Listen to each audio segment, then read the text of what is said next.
Bien, hablemos del mecanismo de acción de la adenilil ciclasa. En la membrana celular primero tenemos en inactividad al receptor, la proteína G, con sus subunidades alfa, beta y gamma. Y por último, en el interior de la célula tenemos la adenilil ciclasa. Primero, la hormona se une a su receptor en la membrana celular.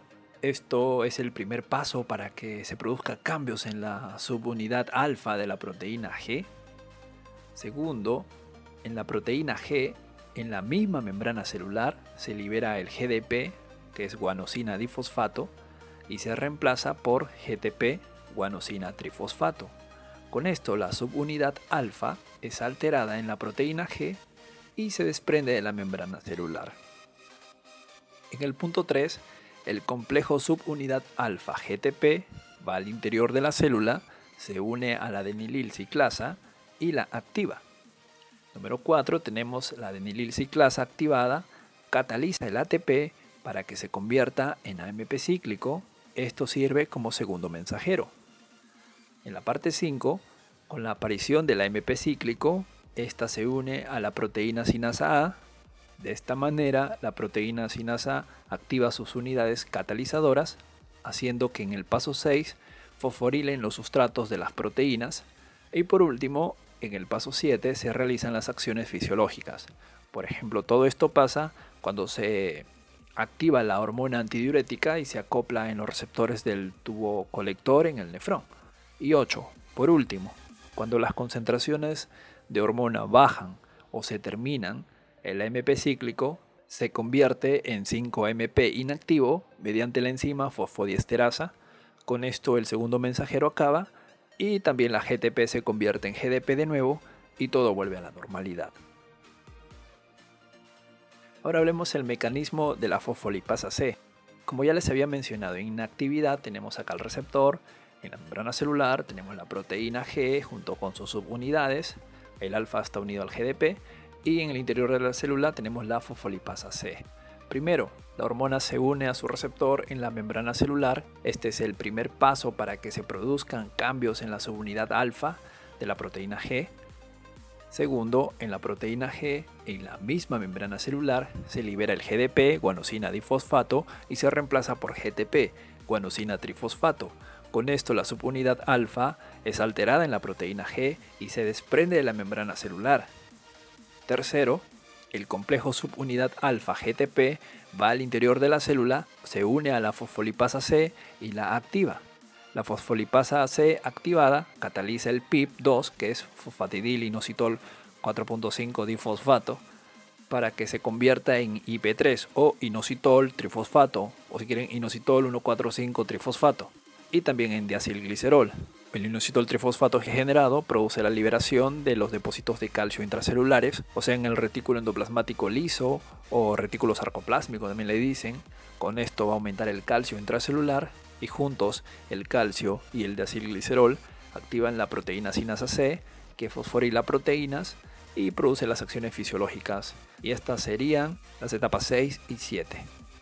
Ahora hablemos del mecanismo de acción de los receptores catalíticos. Entre ellos tenemos 3, los receptores de tirosina sinasa, guanilato ciclasa y serina y treonina sinasa.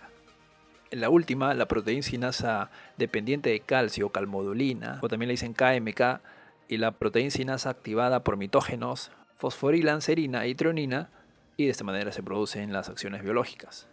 Con respecto al guanilato ciclasa no lo vamos a hablar. Con respecto a los receptores de tirosina sinasa tenemos dos tipos. Una es las tirosina sinasas receptoras y la otra los receptores asociados a las tirosinas sinasas. En las tirosinas sinasas receptoras, las hormonas vienen, se acoplan y estas mismas tirosinas se fosforilan ocasionando la función de las hormonas. En cambio, en el otro tipo, vienen las hormonas, se acoplan a una proteína, la cual está asociada a una tirosina JAK, o también conocida como Janus tirosina sinasa. Luego el JAK fosforila 3 cosas. Fosforila fracciones de tirosinas en sí misma, fosforila en el receptor de la hormona y en otras proteínas. Una vez que han sido fosforiladas, producen las acciones fisiológicas. Una diferencia es que en las tirosinas sinasas receptoras, la actividad de la proteína que se une a la hormona se da en la parte externa, transmembrana e interna de la proteína misma. En cambio, en los receptores asociados a las tirosinas sinasas, la actividad de la proteína unida a la hormona solo es externa y transmembrana, ya que intracelularmente solo actúa la JAK. Una pregunta es, ¿cuántas hormonas usan JAK? ¿Y cuántas las sinasas receptoras normales? La hormona del factor de crecimiento de los nervios, factor de crecimiento epidérmico, insulina y factor de crecimiento insulinoide, o también llamado somatomedina C. Estas usan las tirosinas receptoras normales. Ahora hablemos de las etapas del mecanismo de acción de las hormonas esteroideas. Bien, primero viene la hormona esteroidea, pasa a través de la membrana, la hormona se une al dominio C y también en el dominio E. Esto se da en el receptor citoplasmático, ahí en el citosol. Este proceso va a producir dimerización, o sea, se forman dos monómeros del receptor citoplasmático, los cuales entran al núcleo, pero la parte del dominio C o dominio de unión a ADN tiene dos patitas de zinc, los cuales permiten que se una al ADN del núcleo. Esa parte del núcleo, que sería la región 5 del gen, que se conoce como elementos de respuesta a esteroides, o sus siglas en inglés SRE, Steroid Responsive Element. Bien, hasta ahí sería el punto 3. En el punto 4, todo este complejo hormonal unido a la región 5 del gen se convierte en un factor de transcripción. En la parte 5 se transcribe el nuevo ARN mensajero, el cual saldrá del núcleo, y en la parte 6 sale del núcleo, de vuelta al citosol, se traduce en nuevas proteínas y por último se dan las acciones fisiológicas. Ahora les explicaré el sistema portal hipotálamo-hipófisis. La sangre viene de la arteria carótida interna, pasa a la arteria hipofisiaria superiores, hasta ahí es sangre arterial. De ahí sigue sangre venosa en el plexo primario, vienen los vasos portales largos hacia la adenohipófisis, luego el plexo secundario. Por parte de la arteria hipofisiaria inferior se forman un plexo que luego da los vasos portales cortos que terminan en la adenohipófisis. Luego las hormonas salen por la vena hipofisiaria anterior. En cambio, la neurohipófisis recibe irrigación arterial directa de la arteria hipofisiaria inferior y luego la ADH y oxitocina salen por las venas hipofisiarias posteriores.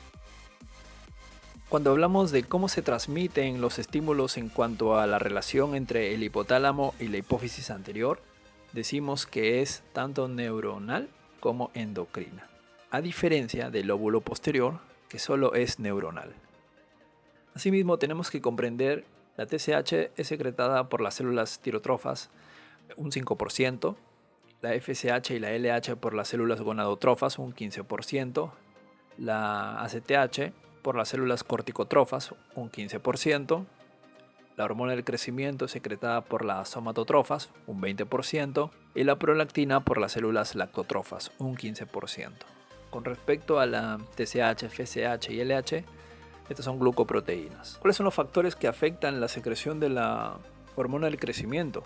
Tenemos factores estimuladores como factores inhibidores. Los factores estimuladores tenemos la disminución de la concentración de glucosa, la disminución de la concentración de ácidos grasos libres, la arginina, el ayuno o inanición, las hormonas en la pubertad, los estrógenos, testosterona por ejemplo, el ejercicio físico, el estrés, los estadios 3 y 4 del sueño y los agonistas alfa-adrenérgicos. Haciendo uso de esto, vamos a estimular más la hormona de crecimiento para que una persona crezca un poquito más, pues un niño específicamente, ¿no? Porque un adulto que con hormona de crecimiento se produce una enfermedad, creo que es acromegalia. Ahora, ¿cuáles son los que no te hacen crecer? Tenemos el aumento de la concentración de la glucosa, el aumento de la concentración de los ácidos grasos libres, la obesidad, la senescencia, o sea, la vejez, la somatostatina, las somatomedinas, la hormona del crecimiento, los agonistas beta-adrenérgicos y el embarazo. Cuando les dije alfa-adrenérgicos, las que usan alfa, solamente alfa, o sea, alfa 1 tenemos la dopamina, fenilefrina, etc. Y por ejemplo, unos que usan alfa 2 tenemos la clonidina. Sin embargo, la noradrenalina y la adrenalina usan receptores alfa y beta. Hay que tener cuidado ahí. Ahora, ¿cómo se regula la secreción de la hormona del crecimiento? Primero sabemos que el hipotálamo emite la hormona liberadora de la hormona del crecimiento. Esta llega a la adenohipófisis y desde acá se secreta la hormona del crecimiento o somatotropina, la cual tiene acción en diversos tejidos.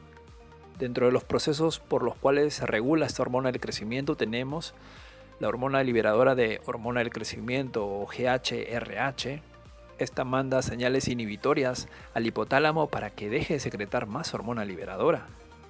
Los siguientes reguladores son la hormona del crecimiento o somatotropina y las somatomedinas. Ambas estimulan al hipotálamo para que secrete somatostatina, la cual le dice a la adenohipófisis que no secrete hormona del crecimiento.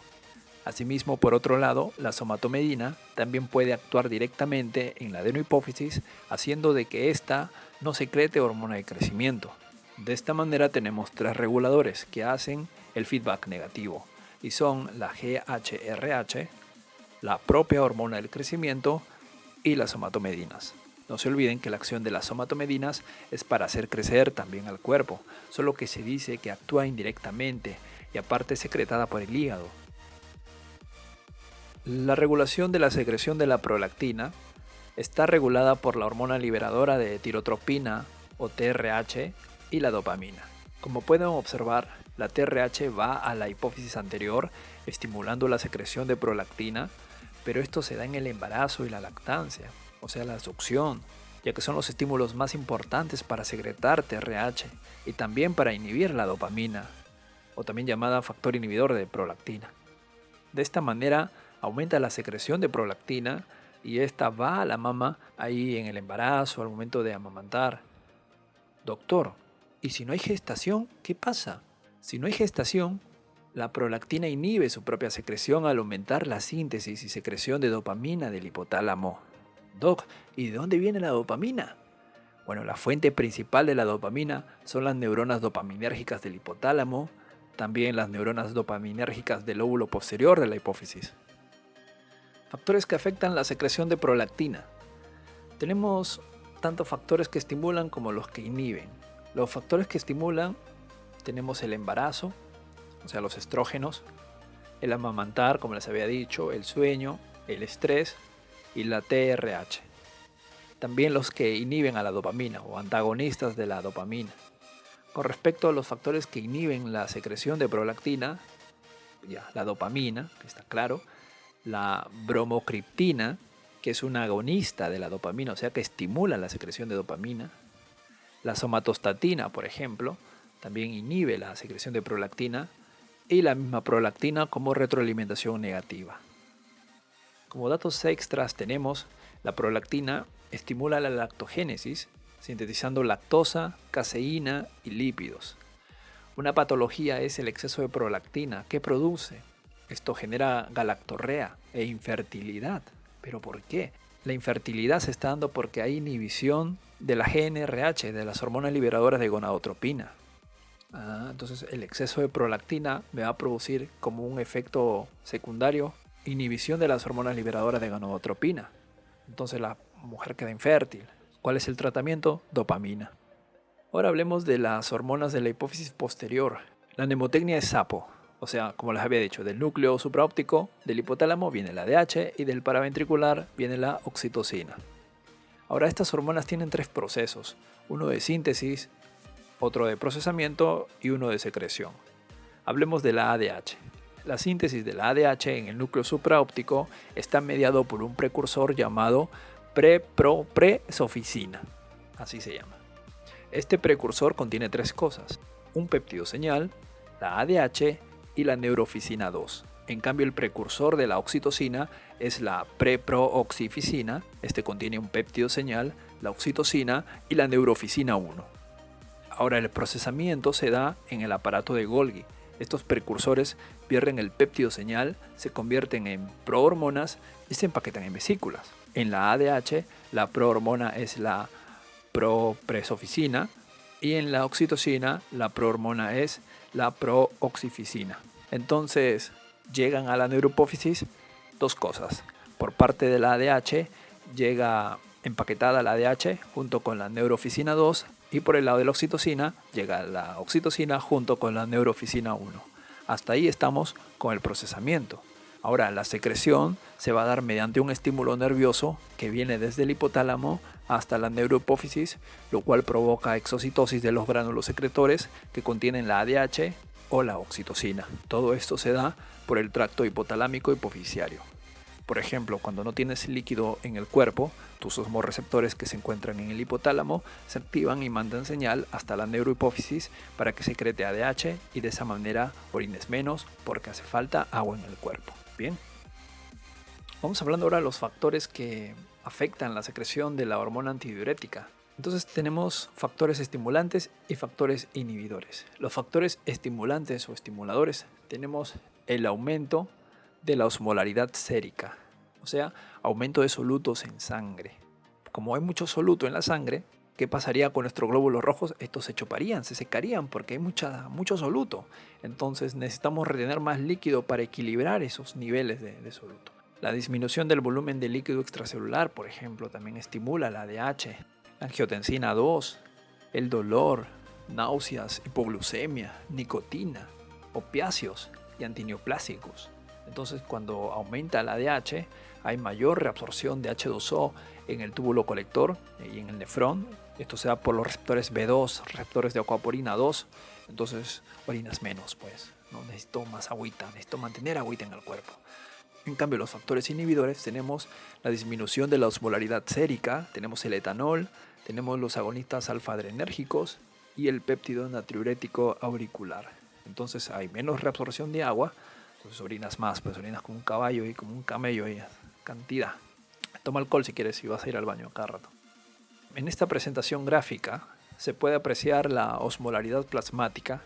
Su valor normal es de 280 hasta 298. Entonces fijémonos en 280.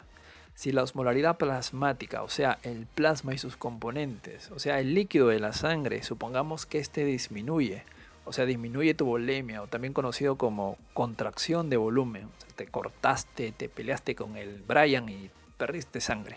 El cuerpo lo que hace es secretar más ADH para así retener líquido. Y si el plasma aumenta, o sea, tomaste más agua, el cuerpo lo que haría es secretar menos ADH porque hay mucha expansión del volumen del plasma y necesitamos eliminarlo. También hay patologías como el síndrome de secreción inadecuada de ADH, que su origen es el carcinoma pulmonar de células pequeñas o un tumor en la neurohipófisis. Hay muchas causas por las cuales se da este síndrome de secreción inadecuada de ADH. Su tratamiento es con inhibidores de ADH, como la demeclociclina. De esta manera disminuimos el exceso de agua en el cuerpo, ya que el exceso de agua baja el sodio de la sangre y este puede generar edema cerebral, convulsiones, etc. En caso de la diabetes insípida, como hay poca secreción de ADH, este se trata con ADH exógena, como el DIVAP, y la diabetes insípida nefrogénica, que es un problema de receptor y no de ADH, se usa aquí diuréticos tiacídicos para poder perder el exceso de sodio del cuerpo. Ahora hablemos de factores que afectan la secreción de la oxitocina. Doctor, ¿y para qué sirve la oxitocina? Bueno, pequeño joven, la oxitocina se secreta con la dilatación del cuello uterino al momento del parto y sirve para poder dar a luz. También cuando estás procreando bebés puedes tener contracciones uterinas cuando llegas al orgasmo. ¿Qué? Entonces los factores estimuladores tenemos la succión del pezón por el recién nacido. Ojo, recién nacido. Esto sirve para que se secrete la leche. También cuando la madre ve al bebé, lo escucha o lo huele. La dilatación del cuello uterino y el orgasmo.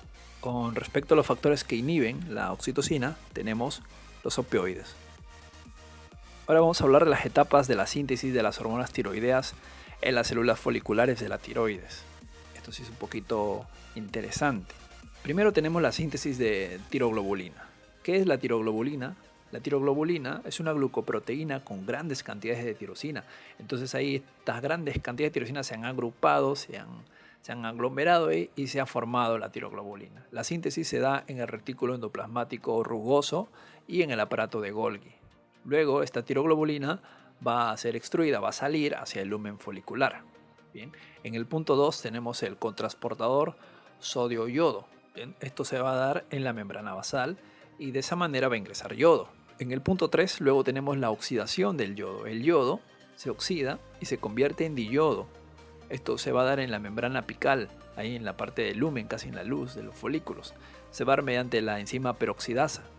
Entonces, en el lumen folicular tenemos a la tiroglobulina más el yodo, los cuales van a organificarse.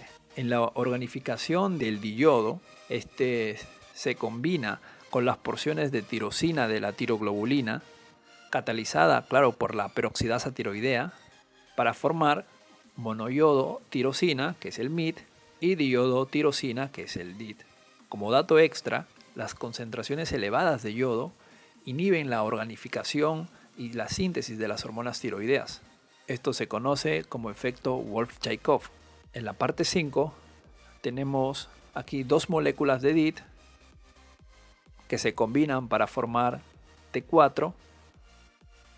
En la otra tenemos una molécula de DIT que se combina con una molécula de MIT para formar T3.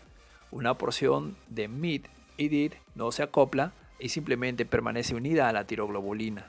Luego hay endocitosis de la tiroglobulina en la parte de la membrana apical. Luego tenemos la hidrólisis de la T3 y la T4, las cuales van a ir hasta la circulación sanguínea mediante enzimas de proteasas. Se va a dar todo ese proceso. Este proceso de hidrólisis se da en los lisosomas y el MIT y DIT restante van a ser reciclados mediante la desyodinasa, dándonos como resultado yodo y tirosina reciclada mediante la enzima de la desyodinasa. Esto se da a nivel intracelular y es así como se vuelve a repetir el ciclo. Cabe resaltar que donde actúa la enzima peroxidasa hay un inhibidor muy importante llamado propiltiouracilo, los cuales evitan de que haya este proceso. Hablemos ahora de los factores que afectan la secreción de la hormona tiroidea. Los factores que estimulan a la hormona tiroidea tenemos la TSH, las inmunoglobulinas estimulantes de la tiroides también, y los aumentos de las concentraciones de TBG, o también conocida como globulina fijadora de tiroxina, por ejemplo en el embarazo. Y los factores que inhiben tenemos la deficiencia de yodo, la deficiencia de iodinasa, o cuando hay excesiva ingesta de yodo como efecto de Wolff-Chaikoff. El perclorato y el tiosinato inhiben el cotransporte yodo-sodio. El propiltiouracilo inhibe a la enzima peroxidasa y las disminuciones de concentraciones de globulina fijadora de tiroxina o TBG, por ejemplo en una hepatopatía. Entonces, como datos extras, en una insuficiencia hepática, las concentraciones de TBG en sangre van a disminuir porque hay una menor síntesis hepática de proteínas. Las concentraciones de TBG en sangre se pueden valorar con un examen de TBG en sangre. Y también podemos evaluar el T4 en sangre con la prueba de T4 en sangre. Y la prueba de T3, no, ahí no es T3 en sangre, ahí es con la prueba de captación de T3 por resina, que mide la unión de T3 radioactiva en una resina sintética. Si estoy hablando así es porque ya estoy cansado de la voz. Vamos a hablar ahora de la regulación de la secreción de las hormonas tiroideas. Esto es facilito, ¿bien? Tenemos el hipotálamo, el cual manda TRH, hormona liberadora de tirotropina, la cual estimula la hipófisis anterior para que secrete TSH, hormona estimulante de la tiroides. Esta actúa en la glándula tiroides, secreta T4, que es tiroxina, y T3, que es triotironina. Estas hormonas tiroideas tienen un efecto de retroalimentación negativa en la hipófisis anterior para que ya no se secrete más TSH. Vamos a hablar ahora de la acción de las hormonas tiroideas. La primera etapa en la acción de las hormonas tiroideas en los tejidos diana es la conversión de T4 en T3. Esto se va a dar dentro de las células de iodinasas o conocidas como 5-iodinasa. Luego el T3 se acopla al receptor nuclear, va a haber transcripción de ADN, traducción del ARN mensajero y por último la síntesis de las nuevas proteínas, que tienen efectos tanto en el crecimiento como formación de crecimiento, maduración ósea, en el sistema nervioso central, como les había dicho, maduración del sistema nervioso central, perinatal, en el IMB, que es el índice metabólico basal, como el transporte sodio-potasio ATPasa, el consumo de oxígeno, la producción de calor, ¿no? El aumento del mismo IMB, índice metabólico basal. Con respecto al metabolismo, aumenta la absorción de glucosa, la glucogenólisis, la gluconeogénesis, aumento de lipólisis, aumento de síntesis y degradación de proteínas. Con respecto al aparato cardiovascular, hay aumento del gasto cardíaco también. Para eso sirven las hormonas tiroideas. Tienen que aprenderlo, es importante. Ahora Hablemos de una fisiopatología muy importante de las hormonas tiroideas. Siempre lo han escuchado. El hipertiroidismo y el hipotiroidismo. En el hipertiroidismo, ¿cuáles son los síntomas de una persona hipertiroidea? Es la pesada beta. Bien, pesada beta significa, primero, las A. Las A significan aumento. Hay aumento del metabolismo basal, hay aumento de la producción de calor y hay aumento del gasto cardíaco. La P es de pérdida de peso, la E de equilibrio negativo del nitrógeno, la S de sudoración, la D de disnea. La definición de disnea es sensación de dificultad para respirar, es una sensación que el paciente tiene, sensación subjetiva todavía le dicen. La B es el bocio, la E de exoftalmos, ahí los ojos salidos, y la T de temblores, debilidad muscular. Eso es el hipertiroidismo, esos son los síntomas. ¿Cuáles son las causas? Tenemos la enfermedad de Graves, que es aumento de inmunoglobulinas, que estas estimulan a la tiroides para que secrete más hormona tiroidea.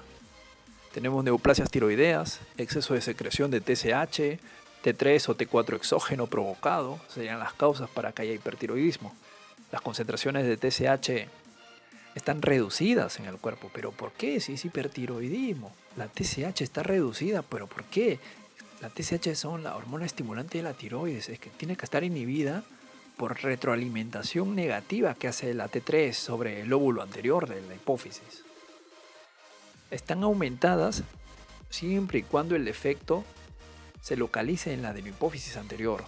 Si hay un tumor en la TSH, ahí en la adenohipófisis anterior, y me hace secretar mucha TSH, la T3 va a estar aumentada junto con la TSH. Pero lo normal es que la T3 inhiba a la TSH. El tratamiento sería el propiltiuracilo, los cuales inhiben la enzima peroxidasa. Otro tratamiento sería la tiroidectomía, sacan la tiroides. El yodo, bloqueantes beta-adrenérgicos también como tratamiento auxiliar. Y con respecto al hipotiroidismo, acá sí tenemos el DEAD. Solo sé el DEAD. Disminución, D de disminución de metabolismo basal, A de aumento de peso, E del equilibrio positivo del nitrógeno y la otra D de disminución de la producción del calor.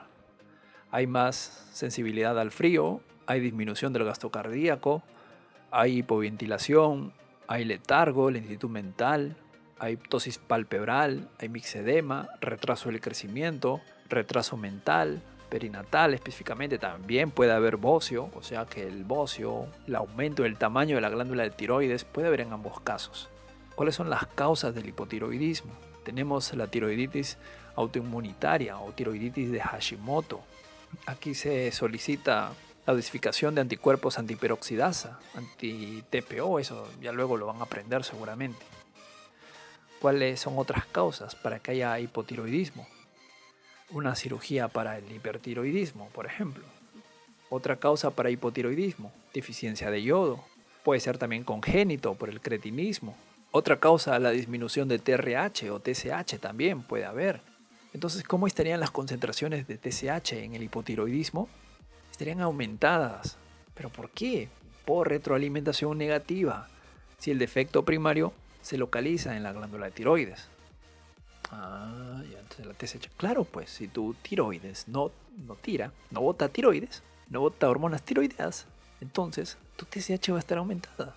Ahora, la TSH estaría disminuida si el defecto se localiza en el hipotálamo o en la hipófisis anterior. ¿Por qué? Porque, supongamos, yo que sé, naciste sin células que liberan la TSH, sin células tirotrofas. Entonces va a estar disminuido, es un problema ya pituitaria, un problema de pituitaria. Hay que ver ahí la diferencia, ¿bien? Y hay que estudiarlo bastantes veces para poder concretar esta información. El tratamiento sería un tratamiento sustitutorio con hormona tiroidea. ¿Qué pedimos normalmente, no? Doctor, ¿qué pide? Normalmente se solicita la dosificación de TSH como screening de la función tiroidea. Ya. Y también una ecografía. Entonces, si encuentro TSH aumentada, doctor, ¿qué es? Bueno, la TSH está aumentada. ¿Por qué estaría aumentada? Al toque tu fisiología, pues, ¿no? Porque tengo poca T3. Claro. Entonces hago examen de T3. Y si tengo poca T3, posiblemente, ¿no?, está aumentada la TSH. Entonces es un problema de hipotiroidismo. Veo todos los síntomas y los relaciono, mixedema, retraso, es posible hipotiroidismo, dice, ¿no? Algo así. Por ahí se va armando el diagnóstico. Ahora hablemos de la secreción de la médula y la corteza suprarrenal. Es parte de la glándula suprarrenal. La médula que secreta las catecolaminas. ¿Cuáles son? Ya les dije ya. Noradrenalina, adrenalina, dopamina. Y la parte de la corteza tiene 3 zonas. Una zona reticular. ¿Qué bota la zona reticular? Andrógenos. Tiene una zona fasciculada que bota glucocorticoides. ¿Cuál? Cortisol. Y tiene una zona glomerular que bota mineralcorticoides. ¿Cuál? Aldosterona. Ahora hablemos de la biosíntesis de las hormonas suprarrenocorticales. En este caso el colesterol, mediante el colesterol desmolasa, se va a convertir en pregnenolona. Ahora, cabe resaltar que la adrenocorticotropina estimula para que se aumente el colesterol desmolasa, para que se aumente esta enzima. Entonces la pregnenolona, mediante el 17-alfa hidroxilasa, se convierte en 17-hidroxipregnenolona.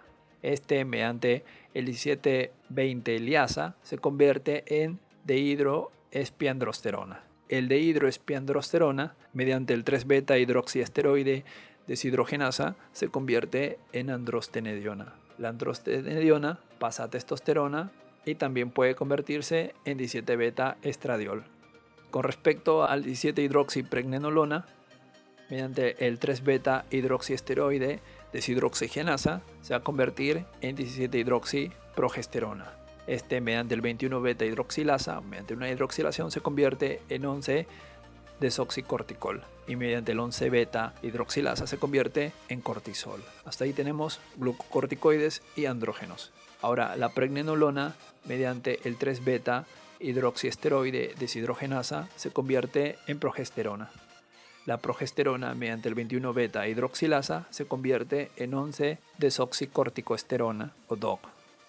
Y el DOC, con el 11-beta hidroxilasa, se convierte en corticosterona. Corticosterona, mediante la aldosterona sintasa, que también puede ser estimulada mediante la angiotensina 2, se convierte en aldosterona, el cual es un mineral corticoide. Cabe resaltar que el paso de pregnenolona a hidroxipregnenolona o inclusive a otra hormona se da mediante las 17-alfa hidroxilasa y la 17-20 liasa. Bueno, eso tienen que aprenderlo si es que les piden todo este mecanismo, cómo se da esta síntesis de estas hormonas que se dan en la glándula suprarrenal. ¿En dónde? En la corteza suprarrenal. Claro, la corteza, ¿no? Porque la médula que bota, catecolaminas. ¿Y cuáles son las catecolaminas? Dopamina, adrenalina, noradrenalina. Ya. Hablemos ahora de la secreción diaria de cortisol. Normalmente el cortisol se secreta más en la mañana y menos en la noche, como a las 4 horas más o menos, 4 de la mañana hay menos cantidad de cortisol. Es el ritmo circadiano de la secreción del cortisol. Con respecto a la regulación del cortisol, primero tenemos los centros superiores, los cuales mandan una señal al hipotálamo. Estos secretan la CRH, hormona liberadora de corticotropina, la cual estimula a la adenohipófisis para que secrete adrenocorticotropina. Esta estimula la corteza suprarrenal para que secrete cortisol. Y el cortisol tiene retroalimentación negativa tanto en la hipófisis anterior como en el hipotálamo. Estamos batiendo récord, ¿eh? Estamos haciendo la garganta hasta el último. Hablemos ahora de los factores que afectan la ACTH. Tenemos los factores estimulantes, los factores que aumentan la secreción. Tenemos la disminución de la concentración de cortisol en sangre, estimularían a la adrenocorticotropa. La transición del sueño a la vigilia también. Como decir, te estresas un poquito. El estrés, la hipoglucemia, la cirugía, el traumatismo, aumenta tu cortisol. Los trastornos psiquiátricos, la ADH, los agonistas alfa-adrenérgicos, antagonistas beta-adrenérgicos y la serotonina aumentan el ACTH. Entonces, ¿qué me botaría? ¿Qué aumentaría? Aumentan 3 cosas, ¿no? Cortisol, aldosterona y también andrógeno. Y los factores que inhiben a la ACTH, la hormona adrenocorticotropina, tenemos el aumento de las concentraciones de cortisol en sangre. Personas que están con estrés, ¿qué les recetan? Dexametasona, que es un cortisol, que es un análogo del cortisol, solo que tomas, pues, ¿no? Porque va a haber un efecto ahí de retroalimentación negativa, ¿no? Como tienes mucho cortisol, estás estresado, tomas otro cortisol y pararías de secretar tu propio cortisol, ya no se te cae el pelo, ahí es cuando dices, se me cae el pelo, me queda un hueco en la cabeza, ahí te mandan al médico y a veces te recetan dexametasona. Los opioides y la somatostatina también inhiben los efectos del cortisol, por ejemplo. ¿Cuáles son las acciones de estos esteroides suprarrenocorticales? Las acciones de los glucocorticoides, como por ejemplo dexametasona, cortisol, ¿qué hacen? Aumentan la gluconeogénesis, aumentan la proteólisis, aumentan la lipólisis, disminuyen la utilización de glucosa, disminuyen la sensibilidad a la insulina, inhiben la respuesta inflamatoria, suprimen la respuesta inflamatoria, aumentan la sensibilidad vascular a las catecolaminas, inhiben la formación de los huesos, o sea, te puedes quedar chato, aumentan la filtración glomerular y disminuyen el sueño REM. En otras palabras, te engordan un poquito. Ustedes han visto, ¿no?, que los que toman mucho de este tipo de hormonas pueden llegar al Cushing. Ya bueno, luego hablaremos de eso. Las acciones de los mineralocorticoides, ¿qué hace la aldosterona? Bueno, aumentan la reabsorción de sodio, o sea, recaptan sodio, aumentan la secreción de potasio y aumentan la secreción de hidrógeno. Y los andrógenos suprarrenales, ¿qué hacen? Bueno, en las mujeres estimulan el crecimiento del vello púbico y axilar, también estimulan el líbido, y en los hombres se produce igual que la testosterona, ¿no? Te crece ahí la barba, los músculos, la espermatogénesis. Ahora hablemos de una fisiopatología importantísima. Esta es una de las cosas más importantes que tienen que saber, creo, para la vida y para siempre. La fisiopatología de la corteza suprarrenal. Primera enfermedad, tenemos la enfermedad de Addison o insuficiencia suprarrenocortical primaria. ¿Cuáles son los síntomas, las manifestaciones clínicas? Tenemos hipoglucemia, anorexia, pérdida de peso, náuseas, vómitos, debilidad, hipotensión, hiperpotasemia, acidosis metabólica, hay disminución del vello púbico y axilar en las mujeres y hay hiperpigmentación. ¿Cómo estaría la adrenocorticotropina? Estaría aumentada. ¿Por qué? Porque hay efecto de retroalimentación negativa de la disminución del cortisol. ¿Qué les había dicho? Insuficiencia suprarrenocortical primaria. Entonces, ¿cuál es el tratamiento? Tenemos que reposicionar los glucocorticoides y los mineralcorticoides, o sea, la dexametasona y la aldosterona. Otra enfermedad tenemos el síndrome de Cushing, o por ejemplo la hiperplasia suprarrenal primaria, le dicen. ¿Cuáles son las manifestaciones clínicas del síndrome de Cushing? Hiperglucemia, atrofia muscular, obesidad central, la cara redonda, grasa supraclavicular, la jiba o de búfalo, que le dicen, ¿no? La joroba de búfalo, osteoporosis, estrías, hay virilación, hay trastornos menstruales en las mujeres, hipertensión. Por eso, cuando tú tomas muchos glucocorticoides, te puede dar el síndrome de Cushing. Tienes obesidad central, creo que es centrípeta, también le dicen centrípeta, obesidad centrípeta. ¿Cómo estarían las concentraciones de ACTH? Estarían disminuidas por efecto de retroalimentación negativa porque hay aumento de cortisol. ¿Cuál sería el tratamiento? Te dan ketoconazol y te dan metirapona. Con respecto a la enfermedad de Cushing, es diferente, ¿eh? Una cosa es una hiperplasia suprarrenal primaria en el síndrome de Cushing, o sea, como por así decirlo, te crecen más células de la corteza suprarrenal. Y otra cosa es la enfermedad de Cushing que se da por exceso de ACTH, por exceso de hormona adrenocorticotropina. ¿Cuáles son los síntomas o las manifestaciones? Son iguales al síndrome de Cushing. La única diferencia es que las concentraciones de ACTH van a estar aumentadas. ¿Y cuál es el tratamiento? Tenemos que hacer una extirpación quirúrgica del tumor secretor de ACTH. ¿Dónde? ¿Quién lo secreta? La adenohipófisis. Bueno, espero que estén atentos con lo que estoy diciendo. Ahora, el síndrome de Cohn. ¿Qué es el síndrome de Cohn? El síndrome de Cohn, también conocido como tumor secretor de aldosterona. ¿Quién secreta la aldosterona? La corteza, ¿no? La corteza suprarrenal. ¿Qué parte de la corteza suprarrenal? La zona glomerular.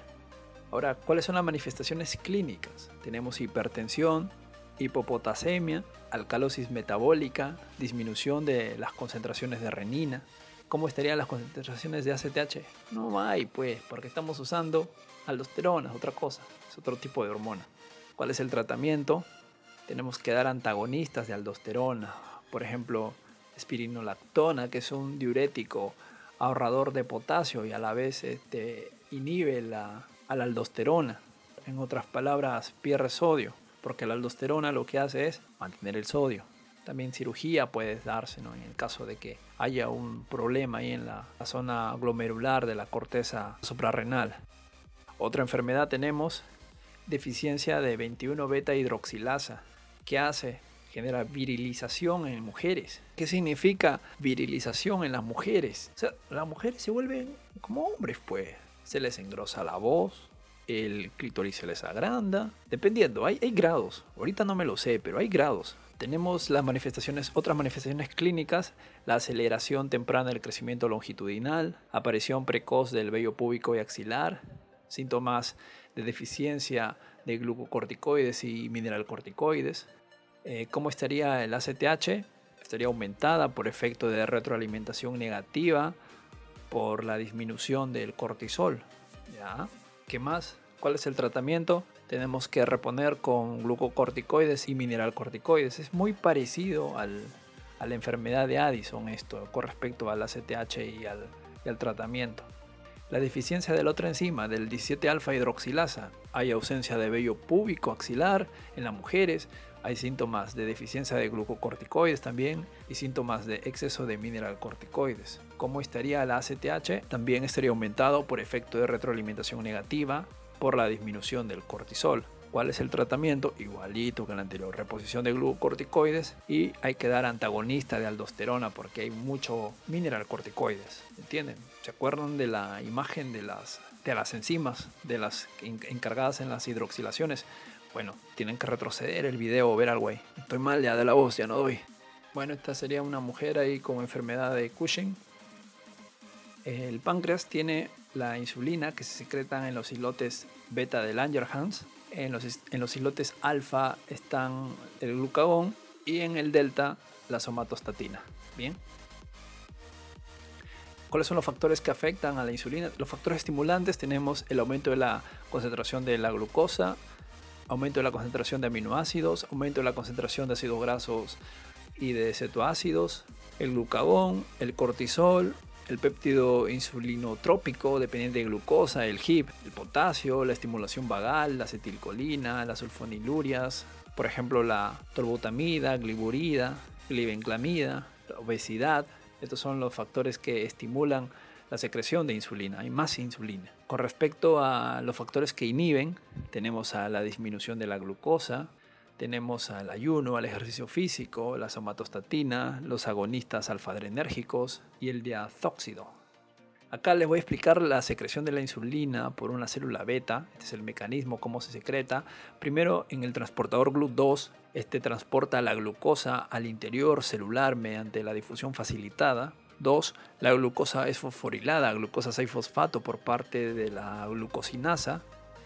3. Tenemos la oxidación de la glucosa 6-fosfato, lo cual va a producir ATP. Como parte 4, 5 y 6, el aumento del ATP cierra los canales de potasio, provocando la despolarización celular. La despolarización abre los canales de calcio. Y 7, tenemos el aumento de calcio intracelular, produce exocitosis de los gránulos secretores que contienen insulina. Acá podemos observar un receptor de insulina. La insulina, como pueden observar acá, las dos subunidades alfa están conectadas por enlaces disulfuro. Cada subunidad alfa está conectada a una subunidad beta, también por otro enlace disulfuro. Las subunidades beta tienen actividad de tirosina sinasa. La insulina actúa en estas subunidades alfa, como pueden observar. Más o menos este sería el esquema de un receptor de insulina. ¿Cómo actúa? Actúa mediante dos receptores, por así decirlo, un alfa y un beta que se acopla a una tirosina. ¿Cuáles son las principales acciones de la insulina y sus efectos sobre las concentraciones en la sangre? La acción de la insulina aumenta la captación de glucosa al interior celular, aumenta la formación de glucógeno, disminuye la glucogenólisis, disminuye la gluconeogénesis, aumenta la síntesis de proteína, aumenta la sedimentación de la grasa, disminuye la lipólisis y aumenta la captación del potasio al interior celular. Y los efectos sobre la concentración en la sangre hace que disminuya la concentración de glucosa en la sangre, disminuye la concentración de aminoácidos en la sangre, disminuye la concentración de ácidos grasos en la sangre, disminuye la concentración de cetoácidos en la sangre y también disminuye el potasio en la sangre. O sea, prácticamente, ¿qué te inyectan cuando una persona viene con la glucosa elevadísima? Cuando una persona es diabética y produce cuerpos cetónicos, inyectan insulina. ¿Para qué? Para que esa insulina disminuya el exceso de glucosa en la sangre. Ahora, ¿cuáles son los efectos que afectan la secreción del glucagón?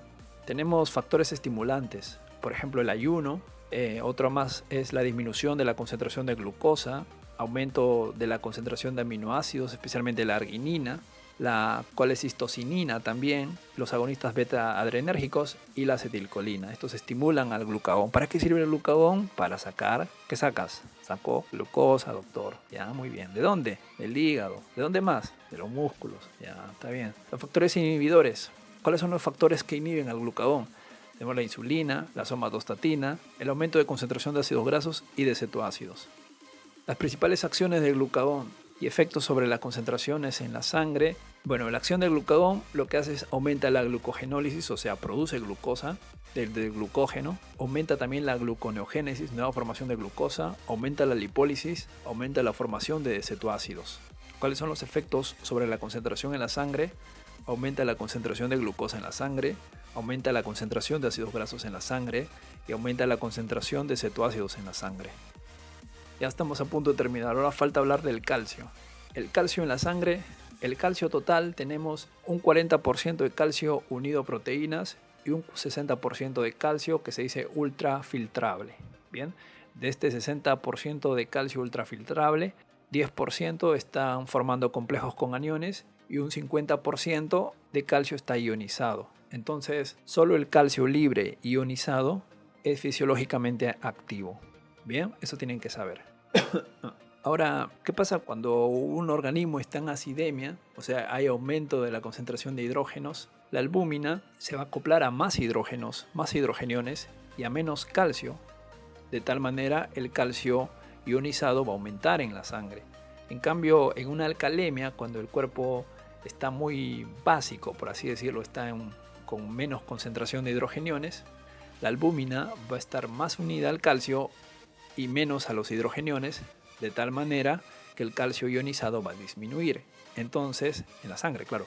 Entonces tienen que saber que en acidemia el calcio está aumentado en la sangre y en alcalemia el calcio está disminuido en la sangre. Ahora hablemos de la homeostasis del calcio.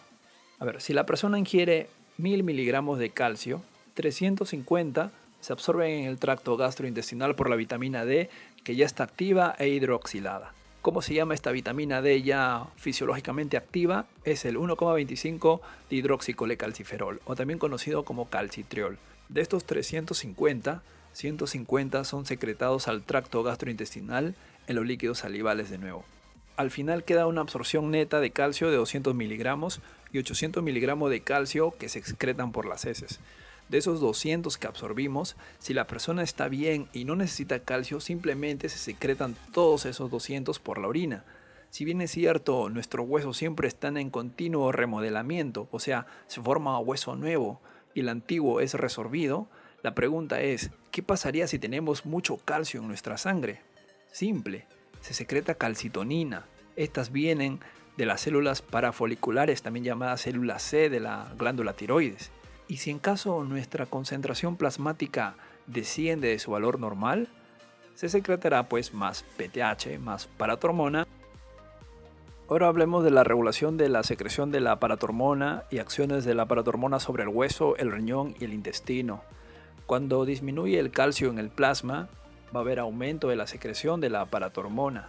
La paratormona en el hueso aumenta la resorción ósea mediante los osteoclastos, o sea, sacas calcio del hueso. En el riñón disminuye la reabsorción de fosfato, o sea, orinas fósforo. Eso se llama fosfaturia. Hay mayor reabsorción de calcio también en el riñón. Necesitamos calcio. Y también aumenta el AMP cíclico urinario. En el intestino aumenta la absorción de calcio. Indirectamente se da por el 1,25 de hidroxicalciferol. Entonces, en estos mecanismos actúa la paratormona y dando como resultado final el aumento de calcio en plasma hacia lo que sería el rango normal de calcio.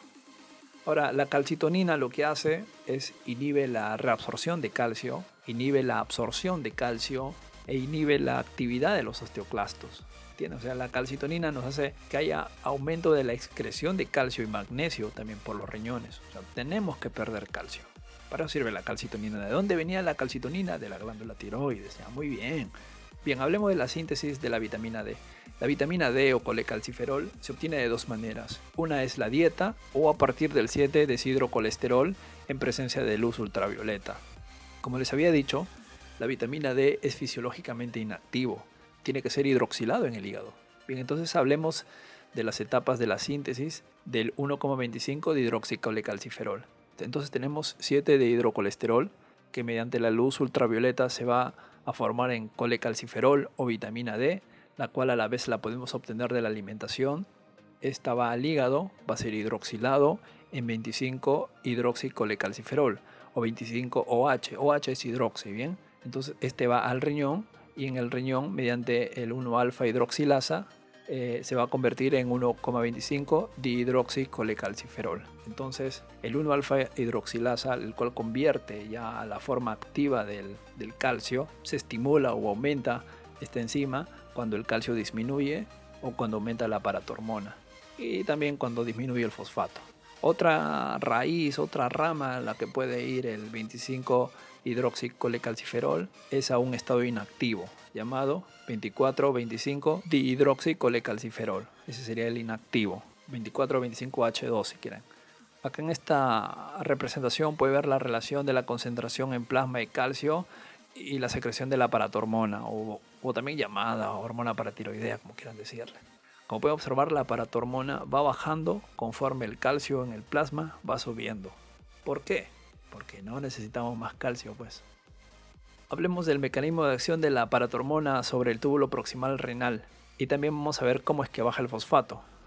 Primero, en la membrana vasolateral, la paratormona se une a su receptor y este se acopla a la adenilciclasa mediante una proteína G. Luego tenemos una parte 2 y 3 donde se activa la adenilciclasa convirtiendo el ATP en AMP cíclico, lo cual activa la proteína sinasa. En el punto 4, la proteína sinasa activada fosforilan las proteínas intracelulares. Y por último, estas proteínas intracelulares actúan en la membrana luminal, inhiben el cotransportador sodio-fosfato, dando como resultado menor reabsorción de fosfato, lo que sería la fosfaturia. Un dato importante es que la PTH, la paratormona, causa aumento de la resorción ósea, pero eso es a largo plazo. Aparte, la PTH no tiene receptores en los osteoclastos. Esta es una acción indirecta mediada por citocinas que liberan los osteoblastos en sí. Más bien la paratormona o PTH tiene receptores en los osteoblastos y a corto plazo induce formación de hueso. Se usa como tratamiento intermitente en la osteoporosis. Esta es la acción directa. Eso tienen que saber también un poco. O sea, al final la PTH lo que hace es formar hueso al inicio. Pero porque tiene receptores en los osteoblastos, más no en los osteoclastos. Y como acción indirecta por citocinas de los osteoblastos, es que ahí se da la resorción ósea. Bien, espero que hayan comprendido eso. Ahora hablemos de las patologías de la hormona paratiroidea o paratormona. Tenemos aquí 5 trastornos. El primer trastorno, el hiperparatiroidismo primario. ¿Cómo estaría la paratormona? Estaría aumentada. ¿Cómo estaría el 1,25 de hidroxicolecalciferol? También aumentado por efecto de la PTH sobre el 1-alfa hidroxilasa. El hueso sería mayormente reabsorbido. En la orina habría fosfaturia, el calcio también en orina por alta carga filtrada y el AMP cíclico también aumentado en la orina. ¿Cómo estaría el calcio en la sangre? Aumentado, y el fosfato en la sangre estaría disminuido. Tenemos mucho calcio. Ahora, en el hipoparatiroidismo quirúrgico, por ejemplo, la PTH estaría disminuida, el 1,25 de hidroxicolecalciferol también estaría disminuido por efecto de la PTH sobre el 1-alfa hidroxilasa, disminución de reabsorción de hueso, disminución también del fosfato en orina y el AMP cíclico también estaría disminuido. El calcio en la sangre también estaría disminuido y habría aumento de fosfato en la sangre. Hay otra enfermedad llamada pseudo-hipoparatiroidismo. En este caso la PTH está aumentada, pero el 1,25 de hidroxicalciferol está disminuido, la reabsorción también está disminuido. Hay también disminución de fosfato en orina, disminución del AMP cíclico, disminución del calcio en sangre y aumento del fosfato en sangre. Con respecto a la hipercalcemia humoral de enfermedad maligna, donde hay una relación de una proteína asociada a la PTH, en este caso la paratormona está disminuida totalmente. El 1.25 hidroxicalciferol está aumentado, hay mayor reabsorción de hueso, hay fosfato en orina, hay calcio en orina, hay AMP cíclico aumentado también en orina. El calcio en la sangre también está aumentado y el fosfato está disminuido. Y en la insuficiencia renal crónica, la paratormona está aumentada pero secundariamente, ¿ya? El 1.25 hidroxicalciferol está disminuido. Hay osteomalacia porque no hay el dihidroxicolecalciferol y hay mayor reabsorción de hueso por el aumento de la paratormona. Hay disminución del fosfato en orina, el calcio en la sangre también está bajo porque no hay 1.25 hidroxicalciferol y el fosfato en orina puede estar disminuido. La absorción intestinal del calcio se da mediante el 1.25 de hidroxicalciferol. Este induce síntesis de calvindina D28K. Este va a permitir de que se acople el calcio y mediante el ATP, mediante un poco de adenosín trifosfato, entra calcio a la sangre. Bien amigos, eso ha sido todo. Estoy con la voz destrozada, no sé cuántos minutos me habrán salido. Les voy a dejar posiblemente un resumen, algo ahí en la descripción del video. No sé cuántas partes habrá salido este video, pero espero que aprendan, espero que estudien y no es poco, es como 130 hojas y esto no se puede aprender de un día para otro, por lo menos unos 4 días, 3 días, unas buenas repasadas y ya está. Nos vemos hasta una próxima, cuídense, que les vaya bien, suerte.